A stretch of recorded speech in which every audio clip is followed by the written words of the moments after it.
ಯಾಕೋ ಗೊತ್ತಿಲ್ಲ ಮಾಂತೇಶ, ಈ ಸಲ ನಿನ್ನನ್ನು ಊರು ಕಳಿಸೋದಕ್ಕೆ ನನ್ನ ಮನಸ್ಸೇ ಬರ್ತಾ ಇಲ್ಲ. ಆದರೂ ಪರೀಕ್ಷೆ ಹೋಗಲೇಬೇಕು. ಯಾಕಂದರೆ ನೀನು ದೊಡ್ಡ ವಿದ್ಯಾವಂತನಾಗಿ ನಿಮ್ಮ ತಂದೆಯವರಿಗೆ ಹೆಸರು ತರಬೇಕು ಕಣೋ. ಸರಿ, ಹಣ ಬೇಕಾಗಿತ್ತು ಅಂದೆಲ್ಲ, ಎಷ್ಟು ಬೇಕಾಗಿತ್ತು? ಒಂದು 50,000 ರೂಪಾಯಿ ಅಮ್ಮ. ಬೆಂಗಳೂರಿಗೆ ಹೋಗ್ತಾ ಇದೆಯಾ? ಅಷ್ಟು ಹಣ ಎಲ್ಲಿ ಸಾಕಾಗುತ್ತೆ? ನಿಮ್ಮ ತಂದೆಯವ್ರು ಬರಲಿ, 1,00,000ನೇ ಕೊಡಿಸ್ಬಿಡ್ತೀನಿ. ಊಟ ಮಾಡ್ಕೊಂಡು ಹೋಗು, ಹಾಗೆ ಮಾತ್ರ ಹೋಗ್ಬೇಡ. ಊಟ ಮಾಡ್ಬೇಕಾ? ಅಡಿಗೆ ಏನು ಮಾಡ್ತೀಯಮ್ಮ? ನಿನಗಿಷ್ಟ ಅಂತ ಹೋಳಿಗೆ ಮಾಡ್ಲಾ? ಹೋಳಿಗೆ?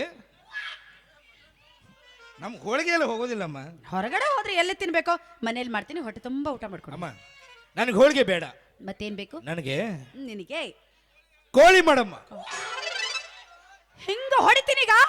ಏನೋ ಬೆಂಗಳೂರಿಗೆ ಹೋಗಿ ಇಂತ ಹಾಳು ಮೂಳು ತಿನ್ನೋದು ಕಲ್ತಿದ್ಯಾ? ಶಿವ ಶಿವ ರಾಮಚಂದ್ರ, ಶಿವ ಶಿವ ರಾಮಚಂದ್ರ, ನಾವಂತವೆಲ್ಲ ತಿನ್ನಬಾರ್ದು ಕಣೋ. ಕೋಳಿ ಬೇಡವಾ?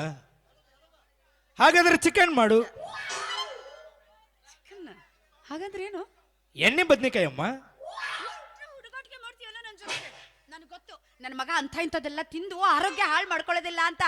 ಮಾಂತೇಶ, ನೀ ಹೊರಗಡೆ ಎಲ್ಲೇ ಹೋದ್ರು ಚಿಕನ್ ಮಾತ್ರ ತಿನ್ನು, ಕೋಳಿಗಿಳಿ ತಿನ್ನಬೇಡಪ್ಪ ಶಿವ. ಅಮ್ಮ ಅದ್ರ ಜೊತೆ ಮೀನ ಮಾಡ್ತೀಯಾ? ಈಗ ಓಡಾಡ್ಸಿ ಮಾಡ್ತೀನಿ ನೋಡು. ನೀನು ನಿಮ್ಮ ಅಪ್ಪನ ತರ ಉಡಾಳಾಗಿದ್ಯಲ್ಲೋ, ಅಲ್ಲ ಅವ್ರದ ಕಲಿತೀಯ ನೀನು. ಏನೋ ನೀನು ಇಂಥವೆಲ್ಲ ತಿನ್ನಬಾರ್ದಂದ್ರೆ ಮತ್ತೆ ಅದನ್ನ ಮಾಡು ಇದನ್ನ ಮಾಡು ಅಂತೀವಿ. ಮೀನಾನು ಬೇಡವಾ? ಹಾಗಾದ್ರೆ ಫಿಶ್ ಮಾಡು. ಪಿಸ್ಸಾ? ಫಿಶ್ ಅಲ್ಲ, ಫಿಶ್. ಅದು ಫಿಶ್ ಹಂಗಂದ್ರೆ ಏನು? ಬೆಂಡಿಕಾಯಿ ಫ್ರೈ ಅಮ್ಮ, ಉದ್ದು ಇರ್ತಾವಲ್ಲ. ಉದ್ದದಕ್ಕೆ ಇರುತ್ತಲ್ಲ, ಎಣ್ಣೆಲಿ ಕರೀತಾರಲ್ಲ. ಮತ್ತೆ ಎಣ್ಣೆಗೆ ಕರೀತಾರ. ನನಗೇನು ಗೊತ್ತು. ಸರಿ, ನಿನಗಿಷ್ಟ ಅಂತ ಫಿಶ್ಶೇ ಮಾಡ್ತೀನಿ ನೋಡು.